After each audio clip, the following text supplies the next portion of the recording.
పాపం ఇవాళ మా గొల్ల కుర్మల పరిస్థితి ఎట్లయిపోయిందంటే అధ్యక్ష, ఇవాళ చాలా గందరగోళమైనటువంటి పరిస్థితి ఉంది అధ్యక్ష. ఇవాళ ఒక గొర్రెపిల్ల కాటగలిస్తే ఏమైతుంది అధ్యక్ష అంటే అట్లా ఇవాళ గొల్ల కుర్మల బతుకులు కూడా అట్లా అయిపోయినాయి. నేను విమర్శ కోసం చెప్పట్లేదు, మీరు కొత్తగా మంత్రి అయ్యారు, తప్పకుండా మీకు జీల్ ఉంది, చేయాలనే తపన ఉందని నేను అనుకుంటున్నా.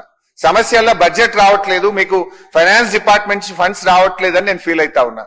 ఎందుకంటున్నా అంటే అధ్యక్ష, ఒకటి గొల్ల కుర్మలకు మీరు 2వ విడత గొర్రెల పథకం స్టార్ట్ చేస్తాం, 100 రోజుల్లో ఇస్తామని మేనిఫెస్టోలో చెప్పారు. 2.5 సంవత్సరాలు అయింది.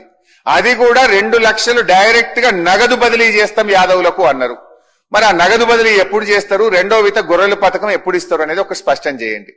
మెయిన్ గా దానికంటే ముఖ్యంగా నేను ఈ రోజు మాట్లాడాలనుకుంటున్నటువంటిది, ఎందుకంటే ఒక మాట అన్న, నేనేమన్నా కాట్ల కలిసిన గొర్రె పిల్లల లెక్క గొర్రెల కుర్మల బతుకులు అయినాయి అన్న.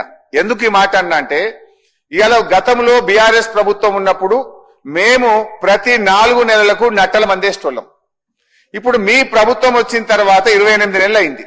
7 సార్లు వేయాల్సిన నట్టల మందు ఒక్కసారి మాత్రమే వేసిండ్రు. ఆ ఒక్కసారి కూడా ఒకసారి గాంధీ భవన్ లో గొర్రె పిల్లలు తోలితే అప్పుడు ఇమీడియట్ గా వేసిండ్రు ఒక్కసారి. మరి ఈ నట్టల మందు వేయకపోవడం వల్ల గొర్రె పిల్లలు చనిపోతున్న విషయం వాస్తవమా? ఎందుకు ఈ నట్టల మందు 4 నెలలకు ఒకసారి వేయలేకపోతున్నారు? అదంతా కొడితే 10, 20, 30 కోట్ల ముచ్చట. దీన్ని కూడా ఎందుకు చేయలేకపోతుంది, ఎప్పటి నుంచి వేస్తారు, ఇది ఒక స్పష్టంగా చెప్పాలని కోరుతా ఉన్నా. ఇవాళ ఇన్ఫాక్ట్ మీరు నిన్న సోషో ఎకనామిక్ సర్వే బుక్ పెట్టినారు. గౌరవ బట్టి విక్రమార్క గారు ముఖ్యమంత్రి గారి పేరు మీద సభలో సోషో ఎకనామిక్ సర్వే బుక్ పెట్టినారు. అందులో ఎంత గొప్పగా చెప్పింది తెలుసా మీరు? భారతదేశంలో ఉండే గొర్రెలు మేకల్లో 25% గొర్రెలు మేకల సంపద తెలంగాణలో ఉంది అని మీరు పెట్టిన సోషో ఎకనామిక్ సర్వే చెప్తా ఉంది.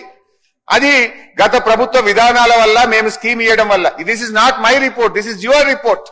మరి దాని సెకండ్ ఫేజ్ మీరు కొనసాగిస్తే, ఈ నట్టల మందు లాంటివి ఇస్తే, మందులు ఇస్తే ఇంకా సంపద పెరుగుతుంది కదా, గొల్ల కుర్మలు ఇంకా బలోపేతం అవుతారు కదా. దయచేసి దాన్ని ఆలోచించాలని గౌరవ మంత్రి గారిని నేను కోరుతా ఉన్నా అధ్యక్ష.